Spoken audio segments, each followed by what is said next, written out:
SNX Marathi, Siddheshwar news express, सत्यासाठी SNX सोबत।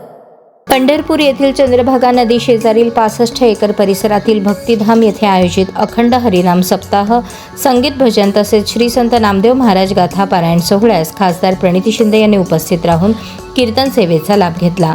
गुरुवर्य ज्ञानेश्वर उर्फ छोटे माऊली कदम महाराज यांच्या मार्गदर्शनाखाली श्री ज्ञानोबाराय व श्री तुकोबाराय पालखी सोहळ्याचे जनक तपोनिधी नारायण महाराज देहूकर यांच्या त्रिशतकोत्तर अमृत महोत्सवी प्राकट्य वर्ष निमित्त या पवित्र सोहळ्याचे आयोजन करण्यात आले होते। वारकरी संप्रदायाच्या भक्ती, अध्यात्म, संस्कार आणि हरिनामाच्या गजराने भारलेल्या वातावरणात उपस्थितांना समाधान व आध्यात्मिक ऊर्जा लाभली।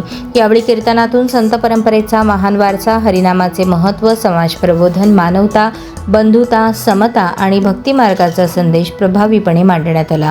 द्वेषाला प्रेमाने जिंकण्याचा आणि भेदभावाला समतेने उत्तर देण्याचा संतांचा विचार समाजाच्या सर्व स्तरांपर्यंत पोहोचवण्याचे महत्त्व अशा सप्ताहाच्या माध्यमातून स्पष्ट होत असल्याची भावना व्यक्त करण्यात आली। अखंड हरिनाम सप्ताह, गाथा पारायण आणि कीर्तनाच्या माध्यमातून समाजात अध्यात्म, संस्कार, एकोपा, सकारात्मक विचार तसेच धर्म परंपरेचे जतन व संवर्धन करण्याचे कार्य अधिक दृढ होत असल्याचे यावेळी उल्लेख करण्यात आले।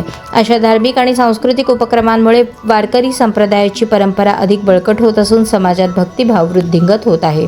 या पवित्र व प्रेरणादायी सोहळ्याच्या यशस्वी आयोजनासाठी सर्व आयोजक, वारकरी बांधव आणि सेवेकऱ्यांचे मनःपूर्वक अभिनंदन आणि शुभेच्छा व्यक्त करण्यात आल्या।